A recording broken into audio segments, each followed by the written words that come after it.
What is good, everybody? Welcome back to the BlitzCity Podcast. I'm your host, Hbcu, and today, this is part 2 on if HBCUs had a theme song for the upcoming season of 2023. Keep in mind, part 1 is already up. If you want to go look at that video, I highly suggest that you do because I feel like that is very accurate for each team that I have on there. Just like last video, this video is MEAC and SWAC schools. There's no need to separate it. In this video, we will be talking about Valley, Alabama A&M, Alabama State, Alcorn, Howard, Delaware State, and Texas Southern. All right, so if you are a fan of those teams, congratulations. If you're not, stick around anyway, because more parts are coming. So first, I want to start off with Mississippi Valley, My Brother's Keeper by Ace Hood. There's a reason why I chose this. See, I remember what it's like to play for a team who didn't have the facilities, who didn't have the money, who didn't have the luxury of all these nice things like other schools did. But all we did was bond over that. It made us closer. It made us a family. We were brothers. We were our brother's keeper. You feel me? So when we stepped on that field versus schools who had it, who had everything they could ever ask for, we had to go 10 times harder. And whatever happened on that field, we knew we was going to have our brothers back. And we was going to let the chips fall where they may. Same thing with Valley.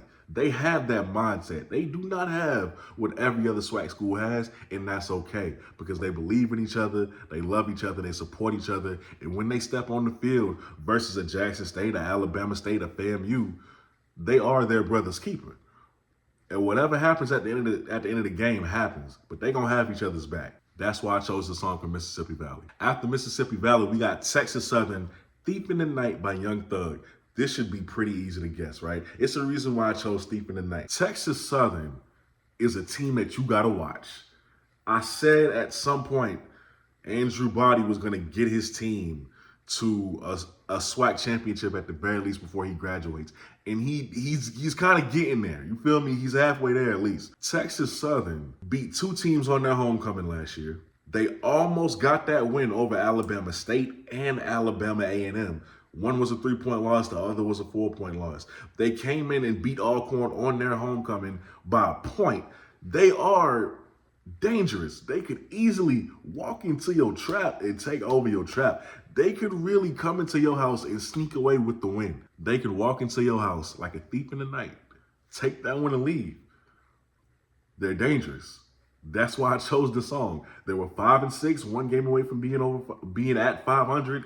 This is a sneaky team. That's why I chose Thief in the Night by Young Thug. I think it is so fitting for Andrew Body and the Texas Southern Tigers. After that, we got Alabama A&M, Middle Child by J. Cole. Now, I chose Middle Child because Alabama A&M is projected to finish 4th in the SWAC, at least in their division of the SWAC, which is dead in the middle. So, of course, for that reason, but also, Alabama A&M really is just a middle of the pack squad right now. And when you listen to the lyrics of Middle Child, people have been counting them out.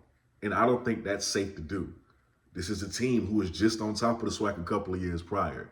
And when you have an offensive-minded guy, an offensive guru like Carnell Maynard, who prioritizes that quarterback room, who will stop at no lengths to make sure that he finds his quarterback, it would be crazy to count him out. Do not sleep on the middle child. Even a common conception about middle childs in families, right? They're the ones you don't want to mess with. They're the forgotten ones. You shouldn't forget Alabama A&M. They're not that far off. They have Donovan Eaglin back. They picked up a lot of good talent in the offseason. And if Carnell Maynard finds his quarterback, things are going to get deadly. After that, we got Howard, Ready or Not by the Fugees. See, I chose Ready or Not for Howard because they were co-MEAC champions. The only reason why they wasn't in Atlanta was North Carolina Central. And they don't like that. There's tension between North Carolina Central and Howard. You've seen it at MEAC Day, MEAC Media Day.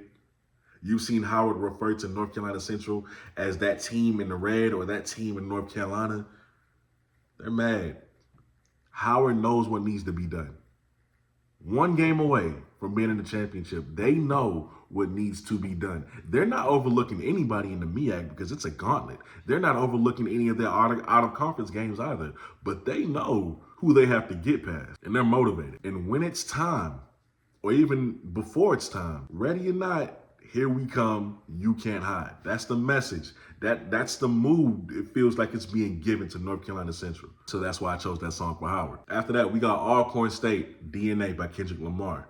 I chose DNA because the history of Alcorn is insane. And I feel like because they've been off for a little while, we kind of forgotten that, and we don't really respect them like how we used to. Just a couple of years ago, Alcorn was feared in the SWAC. It was a given that they were going to the Celebration Bowl. It was a given. Whether they beat North Carolina A&T on the other side of it, that was left up to you. But we knew they were going from the SWAC, that they were going to represent. Alcorn's DNA is rich.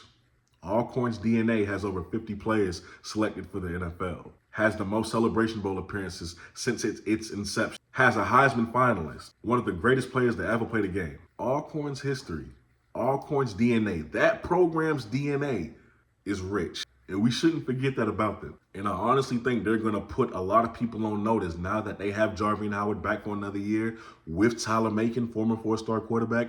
I imagine they're going to remind the SWAC why their DNA is what it is. After that, we got Alabama State, War Paint by Meek Mill and Melly. Alabama State is predicted to finish third in the SWAC, behind FAMU and Jackson State. But here's the thing. Alabama State is not far off. They are on the cusp of being in Atlanta.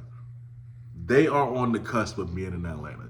It could easily not be FAMU. It's not given to them by any means, nor is it given to Jackson State. It could easily be Alabama State. If I'm not mistaken, did they, I'm pretty sure they beat FAMU last year, and if they didn't, it was really close. They almost beat Jackson State last year as well. It could easily be them in Atlanta. So when you hear the song War Paint, if you've never listened to it before, War Paint gives off this feeling of, I'm here. I've been working in the same place for a week straight. I'm determined. I'm focused because I know what I have to do. And when it's time for me to step, I'm going to step. That's what you get. That's the vibe you get from War Paint. And I feel like that notion fits with Alabama State just because of where they were last year and where they could be by the end of this season. And last but most certainly not least, Delaware State, Changes by Tupac. There's a lot of changes going on with Delaware State. A lot of it. And that doesn't mean it's a bad thing. I mean, Coach Lee Hull is an impressive guy to be head coach for Delaware State, but there are a lot of changes. There's a lot of things going on. The only bright spot is Ramel Harris-Freeman on the defensive side and Nasir Clark at corner. It's still a lot of talent that they brought in, so they'll be just fine. In that running back room led by Marquise Gillis, that's the bright spot for the Hornets. However, it's still a lot of changes going on. We no longer have Snoop at quarterback. We no longer have Jarish Halsey at receiver. New guys are coming in. New coaching staffs coming in. New systems are being implemented. It's changes. So Delaware State, just embrace the change that's happening and do your best this season because you still have enough pieces to get some wins, to get some quality wins for this upcoming season as well. But overall, changes was the only option, to be honest with you, because it's just self-explanatory. And that, ladies and gentlemen, is part 2 on if HBCUs had a theme song for the upcoming 2023 season, which is a very long title, but I mean, what else could you call it? By the way, if you have not heard any of these songs, please, I beg you, just like I said in part 1, look up. If you're going to look it up and you're going to listen to it, look up the clean version if you don't like cursing, okay? I'm just saying, don't blame me. Don't come back and say, why would you suggest that? Those words, I don't want to hear it. But with that being said, let me know what you think down below in the comment section. Of course, I don't mind if you disagree, as long as you're respectful. Let me know in the comment section what you would have put. I'll see y'all next time. Y'all be safe. I'm out.